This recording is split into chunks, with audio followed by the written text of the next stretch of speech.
আমাদের জীবনে কখনো কখনো এমন কিছু মানুষের দেখা মেলে যাদের চেনাটা সত্যি খুব কঠিন হয়ে পড়ে।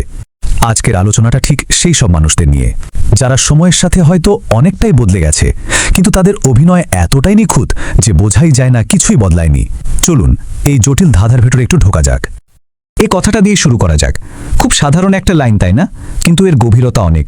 ভাবুন তো, আপনার খুব কাছের একজন মানুষ যে হয়তো ভেতর থেকে একদমই অন্যরকম হয়ে গেছে, কিন্তু বাইরে থেকে সে আগের মতোই থাকার একটা আপ্রাণ চেষ্টা চালিয়ে যাচ্ছে।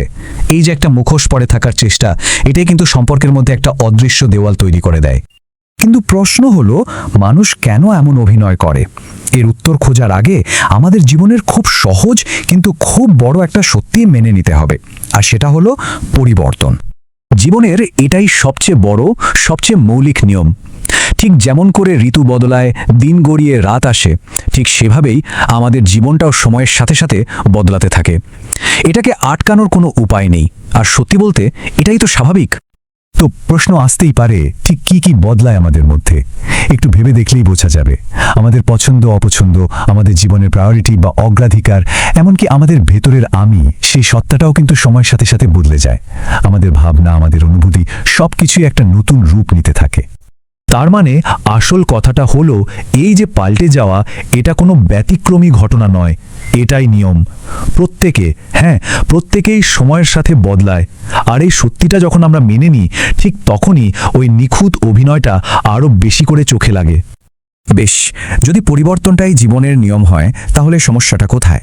সমস্যাটা শুরু হয় ঠিক তখন যখন কেউ এই স্বাভাবিক পরিবর্তনটাকে একটা মুখোশের আড়ালে ঢাকার চেষ্টা করে। একদিকে থাকে কঠিন বাস্তব, আর অন্যদিকে থাকে একটা সাজানো অভিনয়। আর এই দুটোর মধ্যে ফারাকটা যখন বাড়তে থাকে, তখনই সম্পর্কের জটিলতাগুলো সামনে আসে। এই অভিনয়টা ঠিক কেমন হয় জানেন? একদিকে দেখবেন মুখে মধুঝরা কথা, মিষ্টি হাসি আর পুরনো দিনের সম্পর্কের দোহাই, আর অন্যদিকে তাদের কাজ, তাদের ব্যবহার, যা পরিষ্কার বলে যায় যে ভেতরের মানুষটা আর আগের জায়গায় নেই। আর এই ব্যাপারটাই কিন্তু আসল। মুখের কথায় হয়তো অনেক কিছুই বলা যায়, কিন্তু আচরণ কখনো মিথ্যে বলে না। এই আচরণটাই একটা আয়নার মতো, যা তাদের ভেতরের পুরো পরিবর্তনটাকে আমাদের সামনে একদম স্পষ্ট করে দেয়। আচ্ছা, এই যে একটা মিথ্যার আশ্রয় নেওয়া, এই অভিনয়টা, এটা এত কষ্ট দেয় কেন? কারণটা হলো, এটা শুধু একটা বদল নয়, এর সাথে মিশে থাকে এক ধরনের প্রতারণার অনুভূতি। আর সেই মিথ্যের যন্ত্রণাটা কিন্তু অনেক গভীর হয়। আসুন একটা প্রশ্ন নিয়ে একটু ভাবা যাক, কোনটা বেশি যন্ত্রণার? কোনো মানুষের সরাসরি বদলে যাওয়াটা মেনে নেওয়া, নাকি তার বদলে যাওয়ার পরেও আগের মতো থাকার সেই মিথ্যে অভিনয়টা দিনের পর দিন সহ্য করা? ব্যাপারটা অনেকটা এরকম, দুটো রাস্তা। প্রথমটা হলো একই থাকার একটা মিথ্যা অভিনয়, যা প্রতিনিয়ত আমাদের বিভ্রান্ত করে, কষ্ট দেয়। আর দ্বিতীয়টা হলো একটা সৎ কিন্তু সরাসরি পরিবর্তন, যা হয়তো প্রথমে ধাক্কা দেয়, কিন্তু অন্তত সত্যিটা তো বলে দেয়। আর ঠিক এই জায়গাতেই হয়তো উত্তরটা লুকিয়ে আছে।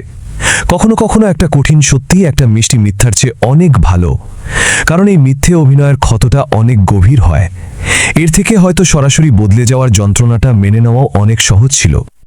শেষ করার আগে একটা প্রশ্ন রেখে যেতে চাই। এই যে মুখ আর মুখোশের খেলা প্রতিনিয়ত আমাদের চারপাশে চলছে, এই খেলায় দিন শেষে আসলে আমরা কাকে হারাই? সেই বদলে যাওয়া মানুষটাকে, নাকি নিজেদেরকেই? বিষয়টা কিন্তু সত্যিই ভাবার মতো।